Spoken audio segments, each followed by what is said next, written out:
started to do a lot of that was a gentleman by the name of Max Freedom Long. And what he did was he took the Hawaiian chants that he found in the Bishop Museum in Honolulu and translated them with the hidden esoteric meaning, and discovered that the ancient Hawaiians had a very advanced esoteric, spiritual and magical tradition. Wow. And also had a great understanding of the workings of the human mind, as well as the workings of the universe and how the mind and the universe interact. Are you using Huna in your trainings? Are you using it more and more now because it's becoming a bit more popular, or do you keep it somewhat in the background? No, we're very, very open about it. We've got a particular training which we call Ether. Yes, yes. AETHER. Yes. We have a free introduction to Ether CD that people can get from the website. Yes, it's on the website. As well as one for NLP. Yeah. And because I finished teaching Huna in Hawaii probably in about 2002. And so I didn't teach anything of an esoteric spiritual nature for a while because I didn't really know what to do instead. And people kept saying to me, "Oh, David, when are you going to do a Huna training in London?" And somehow doing Huna in London. Yeah, a bit out of place. English people, the best no thing volcanoes. Reserved. That kind of thing.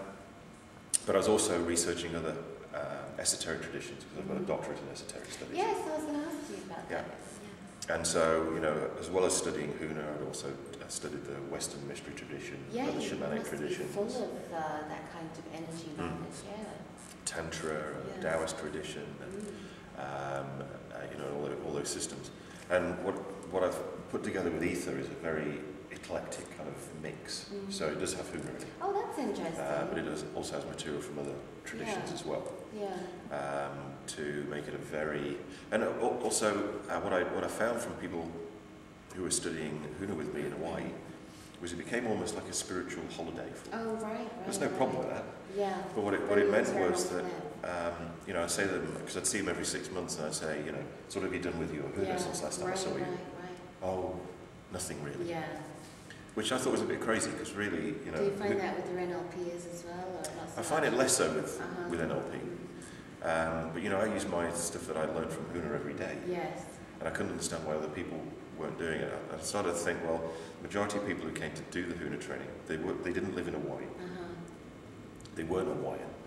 So at the end of the training, they had a wonderful time in the training, and they went home, and it's almost like they left what they'd learned there. Or confidence to keep going with it. So that's why I created Ether, which is a very down-to-earth. How's it going? Good. I mean, 2008 should be well received. We've got a lot of different esoteric modalities going on. Even Mandela's doing the neurohypnotic repatterning and also the shamanic stuff in Edinburgh. So I know that people seem to. I just feel like there's a real shift going on, and people seem to be becoming more interested in energy and the unseen. Lots of stuff, obviously, about the secret, the law of attraction. But thankfully, I'm grateful that people are actually going a bit further with that into personal growth and getting into some of their own stuff to do with energy.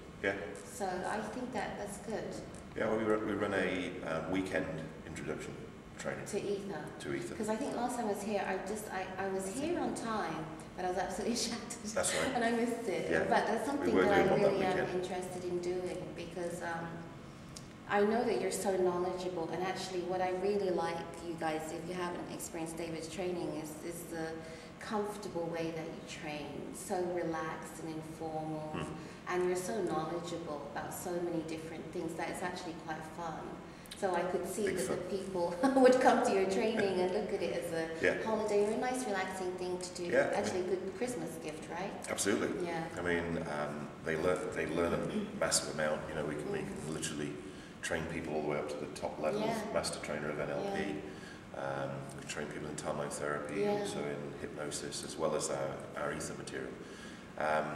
But one thing that's very important for me is not only that it's really quality, precision information, but also that it's fun and enjoyable. Oh, totally. I mean, my trainer's training, as an example, is nearly 3 weeks long. Yeah.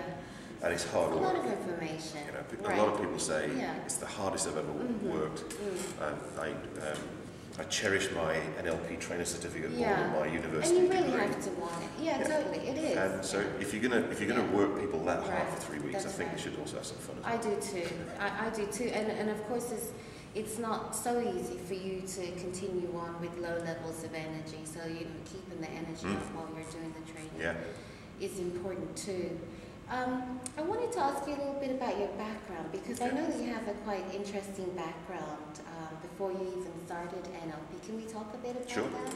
Sure. So you said that you came from Mansfield. And many of our viewers are going to be from outside of England, and they probably don't know where Mansfield is. Okay. Can you give us sort of a scenario about your life? So Mansfield is about 14 miles north of Nottingham. Okay. So it's right in the middle of Robin Hood territory. Oh, right. In fact, there is still a sheriff.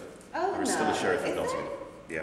Robin Hood's gone. Is he actually active, like a real sheriff, like in America? Yeah. Okay. Yeah, well, not quite like in America, doesn't wear a Stetson and cowboy boots. Right. But I've never seen a sheriff in England before, ever. No, there's a sheriff in Nottingham. Oh, that's interesting. He comes with all these chains around his neck. What does the sheriff actually do, anyway?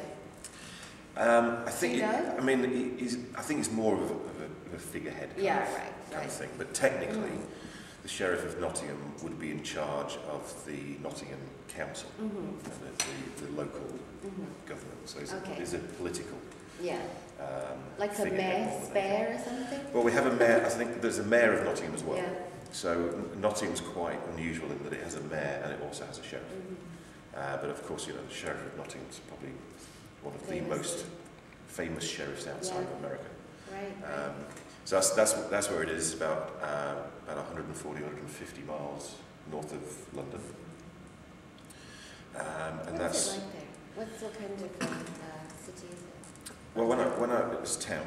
When I was growing up there, it was a mining town. Oh, right. So all the mines are now gone. There's no mines. So it's quite an industrial place. There was mining, and people worked in 3 places basically. They either worked in the mine, they worked in the shoe company, which made shoes, or they worked in the hosiery business, nylons and stockings. And was it a coal mine or? Coal mine. Yeah.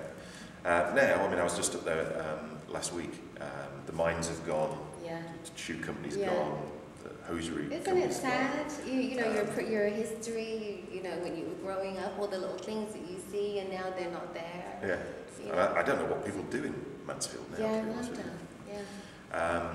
But then when I was about 9 or 10, we moved from Mansfield to Nottingham. Oh, okay, the big city. The big city, yeah. And I can remember my grandmas were so upset that we were going because they thought they'd never see us ever again. Oh, yeah. It was only 14 mile down the drive. Yeah, but it's a big deal, isn't it? Especially in those times. Well, you see, my grandma. Everybody had a car.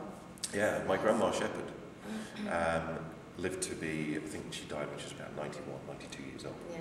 And in 91, 92 years, she only lived in 3 houses. And I know lots of people like that still.